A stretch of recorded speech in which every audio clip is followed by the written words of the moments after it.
Hello दोस्तों, कैसे हैं आप सभी। उम्मीद है अच्छे होंगे।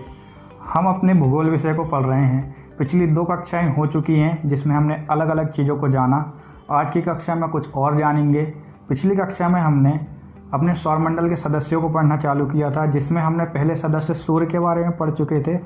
आज पढ़ेंगे ग्रहों के बारे में और जानेंगे कि ग्रह होते क्या हैं, इनके विषय में ऐसे क्या खास चीज़ें हैं जो इनसे प्रश्न बनते हैं। तो आइए सबसे पहले जान लेते हैं कि ग्रह कहते किसे हैं। तो ग्रह उन खगोलीय पिंडों को कहते हैं जो सूर्य की परिक्रमा एक निश्चित कक्षा में करते हैं और इनके स्वयं का कुछ ऊर्जा नहीं होती। फिर से दोहराता हूँ, ग्रह वे खगोलीय पिंड होते हैं जो सूर्य की एक निश्चित कक्षा में गति करते हैं और इनका खुद का कोई ऊर्जा का स्रोत नहीं होता, ग्रह कहलाते हैं। आज हम ग्रहों के बारे में ही ज़्यादातर चीज़ें को जानेंगे और जानेंगे कि इनमें ऐसे कितने अलग अलग प्रकार के प्रश्न हैं जो परीक्षाओं से संबंधित बनेंगे। तो आज की कक्षा को हम पढ़ने के लिए एक सामान्य सा चित्र बनाएंगे, जिससे ही आज की मैक्सिमम कक्षा हमारी कंप्लीट हो जाएगी। इसलिए हम पहले चित्र को ही बना लेते हैं ताकि हमें आगे रेगुलर समझते रहें।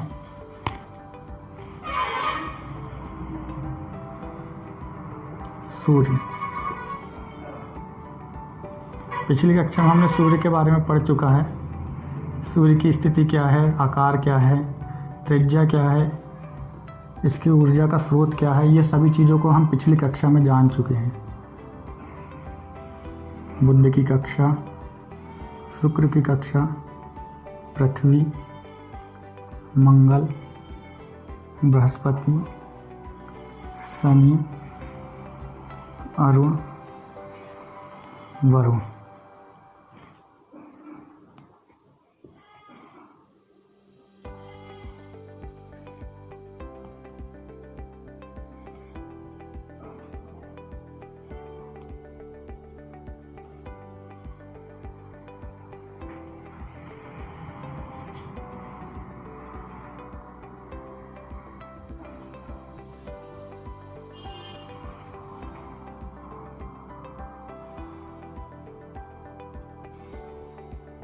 Mercury, Venus, Earth, Mars, Jupiter, Saturn, Uranus, Neptune.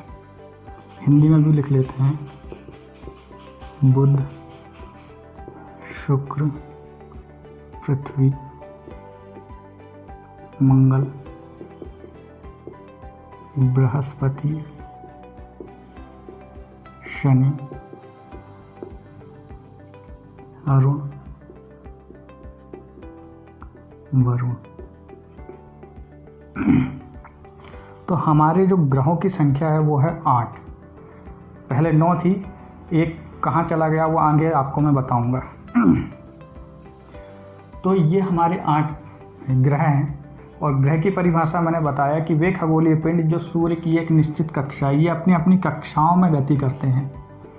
सारे ग्रह, ये उनकी कक्षा समझने के लिए एक निश्चित कक्षा में गति करते हैं और इनका खुद का ऊर्जा का कोई स्रोत नहीं होता। ये सूर्य की ऊर्जा पर निर्भर रहते हैं। अब क्वेश्चन किस तरह से बनता है? तो क्वेश्चन बनता है सूर्य से दूरी के हिसाब से। पहला क्वेश्चन बनता है कि सूर्य से दूरी के क्रम में 5वां ग्रह कौन सा है, सूर्य से दूरी के क्रम में 8वां ग्रह कौन सा है। इसके अलावा और प्रश्न को यदि देखें तो इस तरह से बन जाता है कि मंगल के बाद कौन सा ग्रह आता है, या फिर शनि से पहले किस ग्रह को हम पढ़ते हैं। ऐसे अलग अलग क्वेश्चन आ जाते हैं। ऐसे क्वेश्चनों को सॉल्व करने के लिए हमें सबसे पहले तो ये सारे ग्रह जो है क्रम से याद होने चाहिए। अब क्रम से याद करना कोई बहुत बड़ी बात नहीं है। इसे यदि हम 2-4 बार पढ़ लेते हैं तो आसानी से याद हो जाता है। लेकिन फिर भी यदि हमें याद नहीं होता है तो इसके लिए अलग अलग ट्रिक है। जैसे इंग्लिश वालों के लिए अलग ट्रिक है, हिंदी वालों के लिए अलग ट्रिक है। यदि मैं ट्रिक लिखना चाहूँ तो इंग्लिश वालों के लिए ट्रिक 1, माई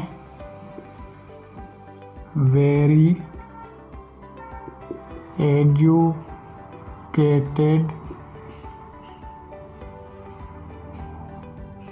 मदर just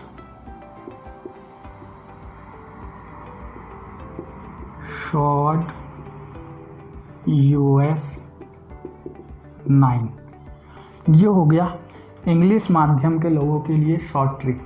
इससे हम क्रम से अपने ग्रहों को याद रख सकते हैं। अब बात करते हैं हिंदी माध्यम वालों के लिए। तो हिंदी माध्यम वालों को ज़्यादा कुछ सोचने की ज़रूरत है ही नहीं। हम अपने सप्ताह के दिनों को देखें तो उसमें आता है सोमवार, मंगलवार, बुधवार, गुरुवार, शनिवार, रविवार। तो हमें ज़्यादा कुछ नहीं करना है। जैसे बुध से शुरू होता है तो हमें एक दिन को छोड़ते जाना है और काउंट करते जाना है। हमें दिक्कत होती है सिर्फ शनि तक। अरुण वरुण तो हमें बचपन से याद है। तो हमें शनि तक याद रखना है। तो शनि तक कैसे याद रखना है? हमारी जो सप्ताह के दिन है उसमें से एक दिन को हमें नहीं गिनना है और दूसरा दिन लेना है। जैसे कि बुध लिए, बुध के बाद क्या आता है हमारे सप्ताह में? गुरु आता है, लेकिन गुरु ने लेना है, शुक्र लेना है। शुक्र के बाद क्या आता है? शनि, लेकिन शनि ने लेना है अपने को, अर्थ लेना है। अर्थ को हम क्या मान लेते हैं? रविवार। रविवार के बाद हम सोमवार को नहीं लेंगे, मंगलवार को ले लेंगे। मंगलवार के बाद हम बुध को नहीं लेंगे, बृहस्पतिवार को ले लेंगे। बृहस्पति के बाद हम शुक्र को नहीं लेंगे, शनि को ले लेंगे। इस तरह से ट्रिक नंबर 2 हो जाएगी। सप्ताह के दिनों को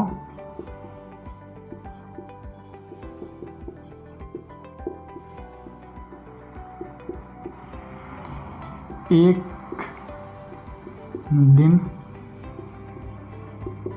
छोड़कर, ये हमारी समस्या दूर हो गई इनके क्रम से याद रखने के लिए, क्योंकि ये क्रम हमें याद होना बहुत आवश्यक है। इससे बहुत बार क्वेश्चन बनते हैं और बहुत बार जो है गलती हो जाती है। अरुण वरुण तक तो हिंदी माध्यम वालों के लिए अरुण वरुण याद रखना कोई बहुत बड़ी चीज़ नहीं है। ये हमारे टिप में रटा होता है कि अरुण के बाद वरुण आएगा।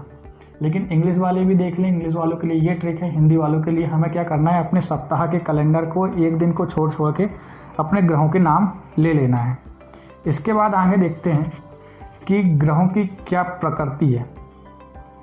सबसे पहले मैं नीचे ग्रह की परिभाषा भी लिख देता हूँ, या फिर लिखना तो मैं उतना उचित नहीं समझता। जैसे मैंने बता दिया हूँ कि ग्रह वे खगोलीय पिंड होते हैं जो सूर्य की एक निश्चित कक्षा में, मतलब अपनी एक निश्चित कक्षा में सूर्य की परिक्रमा करते हैं और इनका खुद का ऊर्जा का कोई स्रोत नहीं होता है, ग्रह कहलाते हैं।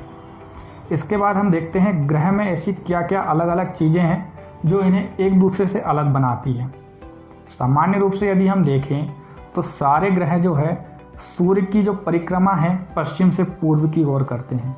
लेकिन 2 ऐसे टेढ़े ग्रह हैं जो सारे ग्रहों से उल्टे चलते हैं। मतलब कि जैसे अन्य ग्रह जो है, जैसे 8 ग्रह हैं तो उनमें से 6 ग्रह जो हैं पश्चिम से पूर्व की ओर गति करते हैं। लेकिन 2 ऐसे ग्रह हैं जो पूरब से पश्चिम की ओर गति करते हैं या परिक्रमा करते हैं। तो इन ग्रहों के बारे में जान लेते हैं। इसी चित्र से हम समझ लेते हैं। ट्रिक को हटा देता हूं क्योंकि ध्यान वहीं जाएगा बार बार।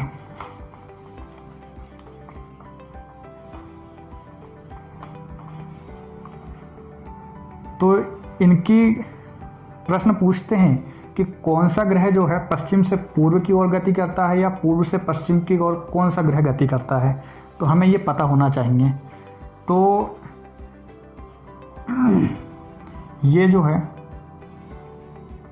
UV अल्ट्रावायलेट किरण को हमको याद रख लेना है और देखना है कि ये जो है UV मतलब कि ये हो जाएगा यूरेनस और वीनस। ये 2 ग्रह ऐसे हैं जो बाकी ग्रहों की तुलना में उल्टे दिशा में घूमते हैं। तो ये भी क्या करता है? पूरब से पश्चिम की ओर घूमता है। ये भी पूरब से पश्चिम की ओर घूमता है। बाकी के सारे ग्रह जो है पश्चिम से पूरब की ओर घूमते हैं। मैंने बताया ना, आज की क्लास जो है हमारी इसी चित्र से ज़्यादातर कंप्लीट हो जाएगी।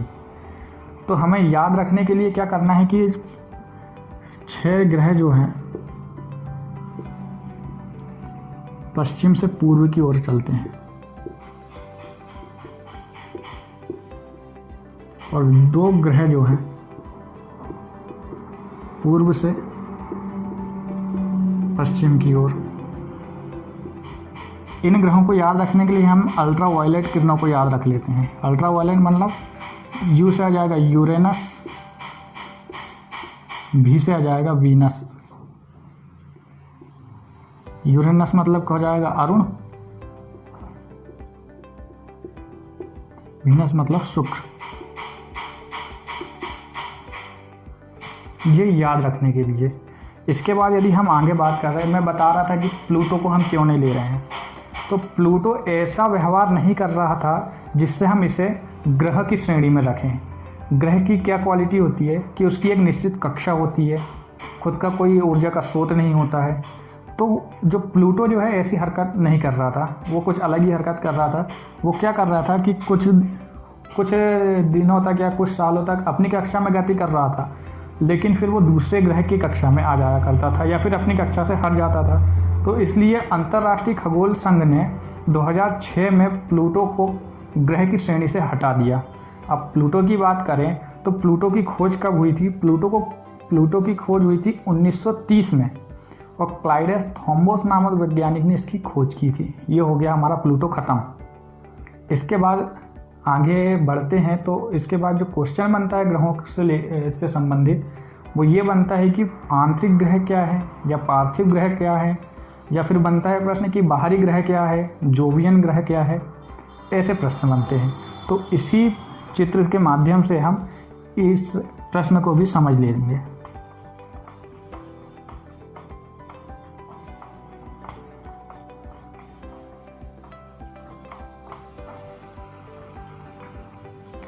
आंतरिक ग्रह या पार्थिव ग्रह पृथ्वी से, जैसे कि सुनने से ही समझ में आ रहा है कि पार्थिव ग्रह पृथ्वी से संबंधित होगा।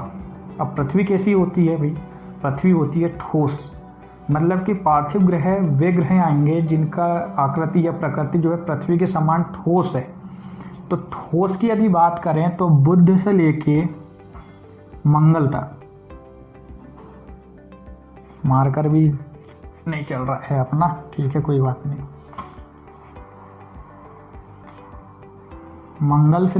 बुध से लेके मंगल तक ये जो है पार्थिव ग्रह कहलाएंगे।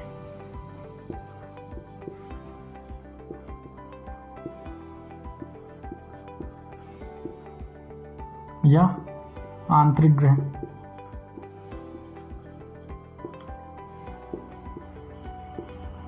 इसके अलावा जो अन्य जो ग्रह हैं, जुपिटर से लेकर नेपच्यून तक, वो हो जाएंगे बाहरी ग्रह।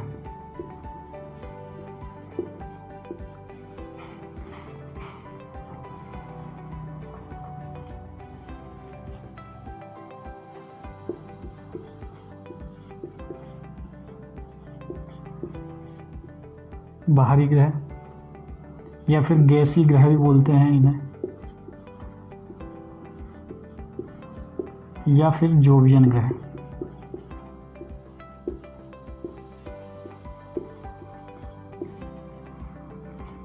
जैसे मैंने आपको बताया कि पार्थिव या आंतरिक ग्रह पृथ्वी से संबंधित है, मतलब कि जैसा पृथ्वी का गुण है, पृथ्वी का गुण क्या है? पृथ्वी ठोस है। तो ऐसे ग्रह जो पृथ्वी के समान गुण रखते हैं उन्हें पार्थिव ग्रह कहते हैं या आंतरिक ग्रह कहते हैं। और वे ग्रह जिनमें गैसों की मात्रा अधिक होती है या फिर मंगल के बाद के जो ग्रह हैं उन्हें बाहरी ग्रह, जोवियन ग्रह या गैसीय ग्रह कहते हैं, क्योंकि इनमें गैसों की मात्रा अधिक है, इसलिए इन्हें गैसीय ग्रह भी कहते हैं या फिर जोवियन ग्रह भी कहते हैं। और जैसे कि ये ग्रह हैं, मैंने आपको पिछली कक्षा में क्षुद्र ग्रह पढ़ाया था और उनकी स्थिति स्पष्ट कर देता हूँ और एक बार। तो मंगल और जुपिटर के बीच में,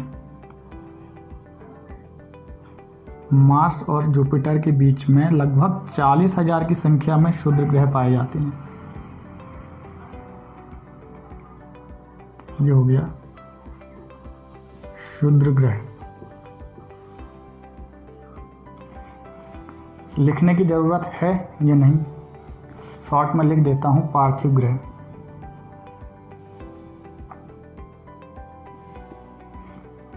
पार्थिव ग्रह, पार्थिव ग्रह से मतलब वे ग्रह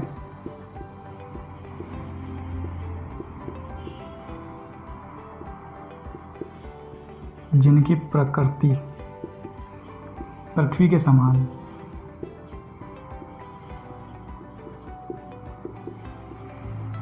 और बाहरी ग्रह, गैसीय ग्रह या जोवियन ग्रह वे होते हैं जिनमें गैसों की मात्रा अधिक होती है।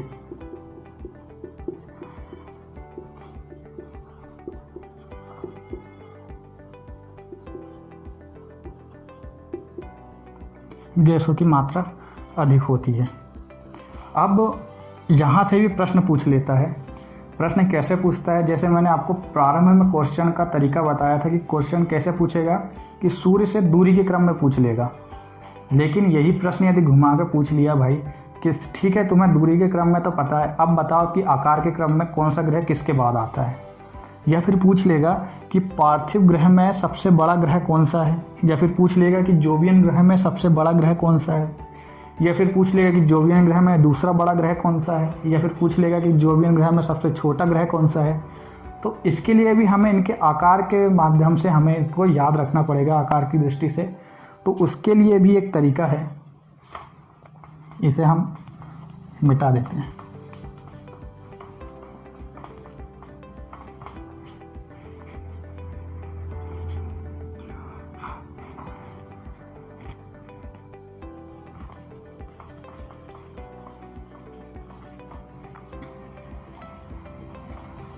हमें अलग अलग क्वेश्चनों को सॉल्व करने के लिए इन्हें आकार की दृष्टि से भी याद रखना पड़ेगा और सूर्य से दूरी के क्रम में भी याद रखना पड़ेगा।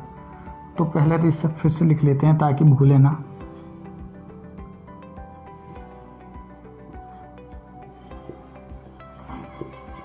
पार्थिव ग्रह,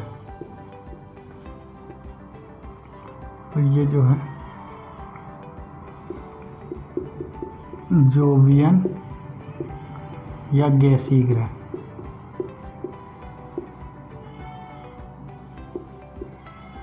अब प्रश्न की प्रकृति के लिए हमें उन्हें आकार के हिसाब से भी याद रखना पड़ेगा। तो आकार के हिसाब से यदि हम देखें तो जुपिटर से लेकर नेपच्यून तक तो सेम टू सेम है। घटते क्रम में यदि हम देखें तो सबसे बड़ा हो जाएगा भाई बृहस्पति, ठीक है। उसके बाद आ जाएगा शनि,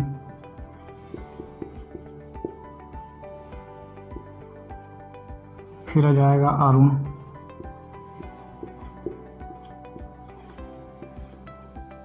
फिर जाएगा वरुण। बस यहाँ तक तो हमें आयता मिल जाता है, कुछ करने की जरूरत नहीं पड़ती कि सबसे बड़ा ग्रह बृहस्पति, उसके बाद शनि, उसके बाद अरुण, उसके बाद वरुण। पर दिक्कत बनती है यहाँ से। तो यहाँ से याद रखने के लिए हम एक चीज़ याद रख लेते हैं, EVM machine, electronic voting machine. लेकिन हमें इसका मतलब यहाँ पे इलेक्ट्रॉनिक वोटिंग मशीन नहीं निकालना है, यहाँ हमें उसका मतलब निकालना है, आप खुद बताएंगे, ईवीएम। तो ईवीएम से आ जाएगा पृथ्वी, ई फॉर अर्थ पृथ्वी, वी फॉर वीनस, वीनस मतलब शुक्र, शुक्र के बाद आ जाएगा मंगल। मरकरी भी आ सकता है, लेकिन एक सामान्य व्यक्ति भी समझ जाएगा कि मरकरी जो है सबसे छोटा ग्रह है, इसलिए हम एम के लिए सामान्यतः मार्स को पढ़ते हैं। और मंगल के बाद आ जाएगा बुध, मरकरी, एम आर कर देते हैं इसको। तो ये हो गया हमारा आकार की दृष्टि से।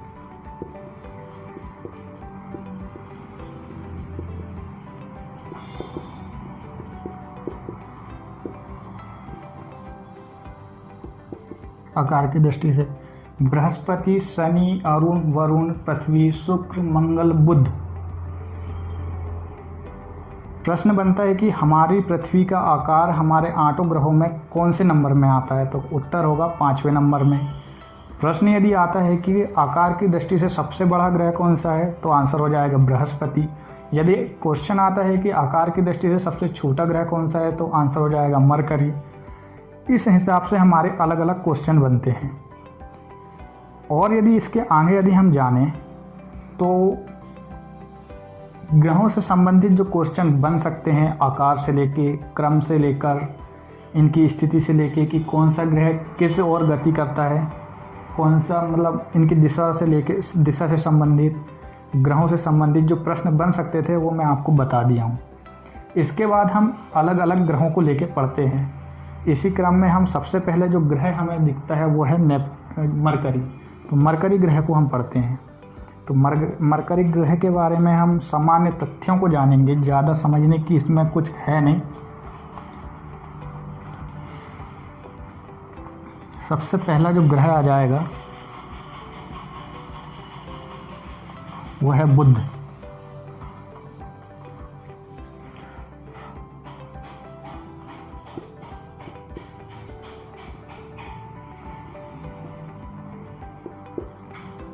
बुध। तो बुध से संबंधित क्या ऐसे तथ्य हैं जो परीक्षा की दृष्टि से महत्वपूर्ण है। पहला तथ्य कि ये जो है सूर्य से सबसे नज़दीक का ग्रह है। दूसरा, इसका दैनिक तापांतर सबसे अधिक है। तीसरा कि ये जो है सबसे गर्म ग्रह नहीं है, सूर्य के नज़दीक है लेकिन सबसे गर्म ग्रह नहीं है। तापांतर भी सबसे अधिक है लेकिन ये सबसे गर्म ग्रह नहीं है। इसका कारण ये है कि बुध का जो रात का टेम्परेचर होता है वो -173 डिग्री सेंटीग्रेड चला जाता है और दिन का जो टेम्परेचर होता है 427 डिग्री सेंटीग्रेड हो जाता है। तो इसका औसत जो तापांतर आ जाता है 600 डिग्री सेंटीग्रेड का हो जाता है। इसके बाद भी ये जो है सबसे गर्म ग्रह नहीं है। सबसे गर्म ग्रह कौन सा है? शुक्र है। उसका कारण क्या है जब मैं शुक्र ग्रह पढ़ाऊँगा तब बताऊँगा। तो दूसरा फैक्ट ये हो गया कि इसका दैनिक तापांतर सर्वाधिक है। इसके बाद हम देखते हैं कि बुध में वायुमंडल नहीं है। चूँकि बुध में वायुमंडल नहीं है इसलिए इसमें जीवन संभव नहीं है। अगला यदि तथ्य के बारे में जाने तो बुध में इसका खुद का कोई उपग्रह नहीं है। ऐसे दो ग्रह हैं जिनके कोई उपग्रह नहीं है। पहला तो बुध, दूसरा जाएगा शुक्र। तो इन दोनों के कोई भी उपग्रह नहीं है। इसके बाद यदि हम इसके परिक्रमा की बात करें, परिक्रमण काल की बात करें तो बुध का परिक्रमण काल 88 दिनों का होता है। अब मैंने जो बताया हूँ उसे हम साधारण तथ्यों के रूप में लिख लेते हैं कि पहला, सूर्य से सबसे नजदीक।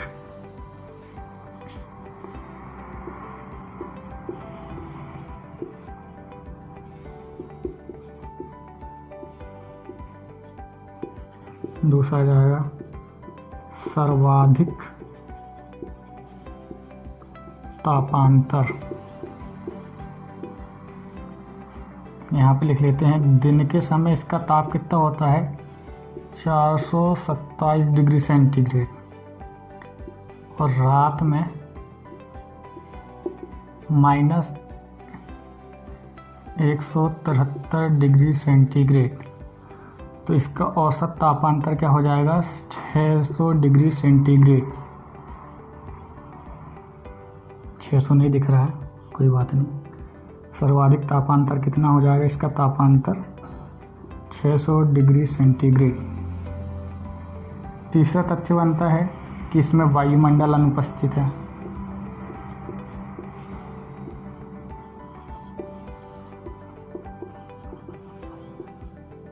वायुमंडल अनुपस्थित है। चौथा प्रश्न बनता है कि इसका परिक्रमण काल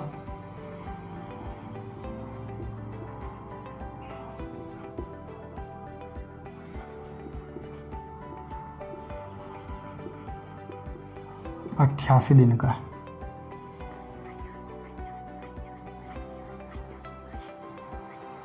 इसके अलावा पांचवा भी लिख लेते हैं कि इसका कोई उपग्रह नहीं है।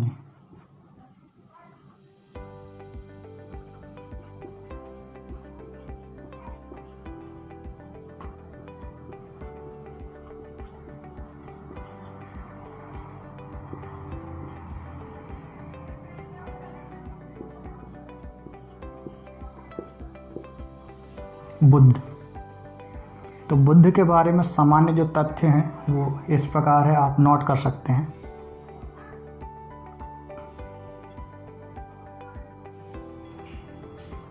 उम्मीद है नोट कर लिया होगा। इसी में एक तथ्य और जोड़ लेना कि ये सबसे छोटा ग्रह है, सबसे छोटा ग्रह। इसके बाद हम अगले ग्रह पर चलते हैं और पढ़ते हैं शुक्र ग्रह के बारे में।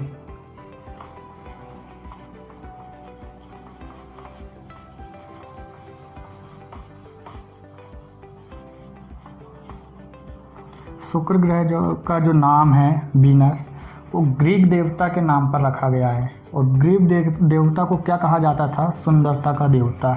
इसलिए जो है वीनस या शुक्र को सुंदर ग्रह भी कहा जाता है। या सुंदरता का देवता किस ग्रह को कहा जाता है? तो वीनस।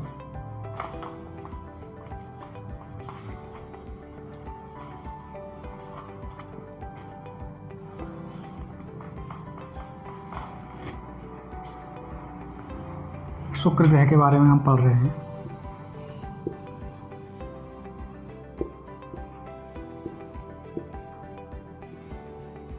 शुक्र ग्रह, तो इसका जो नाम रखा गया है ग्रीक देवता के नाम पर रखा गया है। और ग्रीक देवता जो है सुंदरता का देवता कहा जाता है। दूसरा इससे संबंधित फैक्ट ये है कि ये जो ग्रह है सबसे गर्म ग्रह है। सूर्य के सबसे किनारे ग्रह जो है बुध है, लेकिन वो फिर भी इतना गर्म नहीं है जितना गर्म जो है शुक्र है। इसका कारण क्या है? इसका कारण है कि शुक्र ग्रह में 90 से 95% तक कार्बन डाइऑक्साइड पाई जाती है। और कार्बन डाइऑक्साइड क्या है? एक ग्रीन हाउस गैस है। और ग्रीन हाउस गैस का क्या प्रकृति होती है कि वो सूर्य से जो आने वाले विकिरण होते हैं उन्हें अवशोषित कर लेती है। और सूर्य से जो विकिरण आ रहे हैं उन्हें अवशोषित कर लेती है। इसके कारण तापमान में वृद्धि हो जाती है। इसी कारण जो है शुक्र जो है सबसे गर्म ग्रह कहलाता है। इसके अलावा पृथ्वी के सबसे नज़दीकी ग्रह जो है शुक्र ही है। प्रश्न कई जगह आया है, कई बार बना है कि पृथ्वी का सबसे नज़दीकी ग्रह कौन सा है? तो सूर्य का सबसे नज़दीकी ग्रह जो है शुक्र ही है। इसके अलावा देखते हैं कि शुक्र जो है सबसे चमकीला ग्रह भी कहलाता है। अब चमकीला ग्रह के साथ साथ एक और इसमें तथ्य जोड़ लेते हैं कि सांझ का तारा और भौर का तारा किस ग्रह को कहा जाता है? तो शुक्र ग्रह को ही सांझ का तारा या भौर का तारा कहा जाता है। इसके अलावा कहते हैं कि ये पृथ्वी का जुड़वा ग्रह है, या फिर इसे ट्विंस प्लैनेट भी बोलते हैं, या फिर सिस्टर प्लैनेट भी बोलते हैं कि ये पृथ्वी का जो है जुड़वा ग्रह है, क्योंकि इसकी आकृति लगभग पृथ्वी के समान ही है। इसके अलावा इसमें जो तथ्य आते हैं वो तथ्य यह है कि इसका जो परिक्रमण काल है, सूर्य के ये चारों ओर जो गति करता है वो 225 दिनों का है। इसमें जानने वाली बात और मज़े वाली बात यह है कि ये सूर्य का चक्कर तो 225 दिनों में लगा लेता है, लेकिन ये अपना जो खुद का अक्ष है जिसमें वो घूर्णन करता है वो 243 दिनों में करता है। मतलब कि बड़े आराम से घूमता है, कोई जल्दबाजी नहीं है। घूमते रहो घूमते रहो। हमारी पृथ्वी कितने घंटे में घूमती है? 24 घंटे में। और ये शुक्र भाई साहब जो है 243 दिनों तक में एक चक्कर अपना पूरा करते हैं। तो प्रश्न ये भी बनता है कि सबसे मंद गति से घूमने वाला ग्रह कौन सा है? तो शुक्र ग्रह जो है सबसे मंद गति से घूमने वाला ग्रह है। इसके बाद यदि और हम फैक्टों की बात करें तो ये जो ग्रह है, जैसे मैंने यहाँ पे दिशा के लिए बनाया हुआ हूँ, मिटाया नहीं हूँ, तो हम देखेंगे कि वीनस ग्रह जो है अन्य ग्रहों की तुलना में विपरीत दिशा में घूम रहा है। सभी ग्रह पश्चिम से पूर्व की ओर गति करते हैं अपने अक्ष पे, अपने अक्ष पे पश्चिम से पूर्व की ओर गति करते हैं, या फिर अपनी जो धुरी है अपने कक्षा में जो है पश्चिम से पूर्व की ओर गति करते हैं। लेकिन जो शुक्र भाई साहब हैं वो है पूर्व से पश्चिम की ओर गति करते हैं। तो ये भी इसका फैक्ट है कि ऐसा कौन सा ग्रह है, या फिर सूर्य के से किनारे ऐसा कौन सा ग्रह है जो पश्चिम से पूरब से पश्चिम की ओर गति करता है। तो आंसर हमारा हो जाएगा वीनस, शुक्र ग्रह। दूसरा या फिर अंतिम जो फैक्ट इससे संबंधित है वो ये है कि शुक्र का भी कोई उपग्रह नहीं है। बुध और शुक्र दोनों ऐसे ग्रह हैं जिनके कोई उपग्रह नहीं है। अब मैंने जो आपको तथ्य बताएं शुक्र के बारे में उन्हें एक बार लिख लेते हैं ताकि ये और हमें क्लियर हो जाएं। तो पहला जो है, इसका नामकरण किसके? ग्रीक देवता के नाम पर रखा, जो क्या है? सुंदरता का देवता।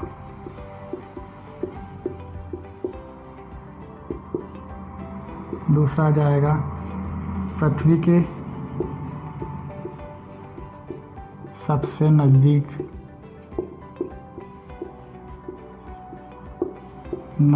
का ग्रह। तीसरा जाएगा सबसे गर्म ग्रह, सबसे अधिक गर्म ग्रह। चौथा आ जाएगा सबसे चमकीला ग्रह।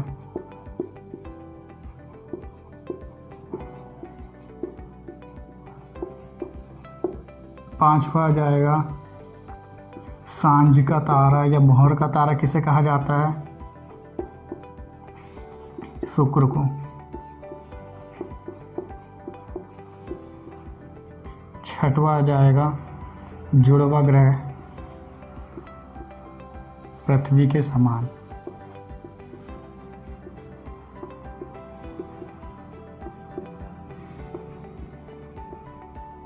इसके अलावा जो ग्रह की जो विशेषता है वो यह है कि इसका परिक्रमण काल जो है 225 दिनों का है।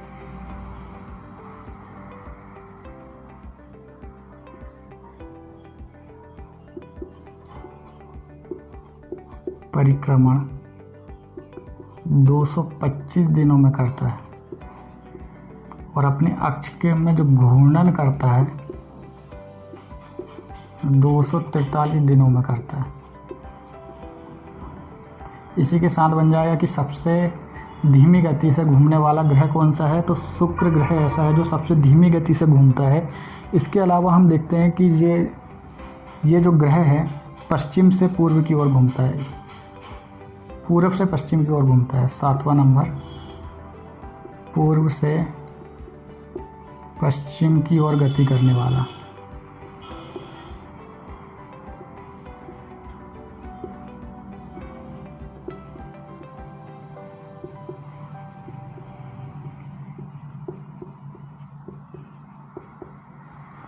पूर्व से पश्चिम की ओर गति करने वाला। इसके अलावा यदि हम देखें तो इसका कोई भी उपग्रह नहीं है।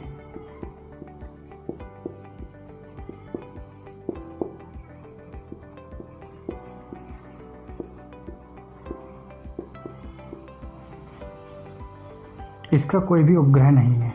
ये भी मैंने बता दिया कि शुक्र जो है सबसे गर्म ग्रह क्यों है। सबसे गर्म ग्रह इसलिए है क्योंकि इसमें CO2 जो है 90 से 95% है, और CO2 जो है कार्बन डाइऑक्साइड गैस है या फिर ग्रीन हाउस गैस है। ग्रीन हाउस गैस जो है सूर्य विकिरणों को अवशोषित कर लेती है और वहाँ का तापमान को बढ़ा देती है। इसलिए शुक्र जो है सबसे गर्म ग्रह है, सबसे चमकीला ग्रह है। भौर का तारा इसे कहा जाता है, सांझ का तारा इसे कहा जाता है, इसे सुंदरता का देवता भी कहा जाता है। इसके अलावा इसमें कोई उपग्रह नहीं है। ऐसे जो है अधिकतर फैक्ट या तथ्यों को मैंने कंप्लीट कराने की कोशिश की है। आगे की कक्षा में हम पृथ्वी के बारे में नहीं पढ़ेंगे। आगे की कक्षा में हम पढ़ेंगे मंगल के बारे में, क्योंकि पृथ्वी जो है एक बहुत बड़ा टॉपिक है। उसमें हम पृथ्वी को संपूर्ण रूप से पढ़ेंगे, जिसमें हम ज्योग्राफी को पूरा कंप्लीट कर देंगे, जिसमें वर्ल्ड ज्योग्राफी भी हो जाएगी, अपने भारत की ज्योग्राफी भी हो जाएगी। वो पृथ्वी को जब हम स्टार्ट करेंगे तो पृथ्वी के अंतर्गत ही इसे समाप्त कर देंगे। पृथ्वी को पढ़ाते पढ़ाते हमारा पूरा जो सब्जेक्ट है वो ख़त्म हो जाएगा। तो अगली कक्षा में हम शुरू करेंगे मंगल ग्रह को और जानेंगे कि मंगल ग्रह से संबंधित ऐसे क्या तथ्य हैं, ऐसी क्या क्या चीज़ें हैं जो परीक्षा की दृष्टि से महत्वपूर्ण हो जाती है और हमें जानना भी चाहिए। तो मिलते हैं हम अगली कक्षा में। यदि आपको वीडियो अच्छी लगी हो तो लाइक करें, सब्सक्राइब करें और वीडियो को शेयर करें। मिलते हैं अगली वीडियो में। Thank you.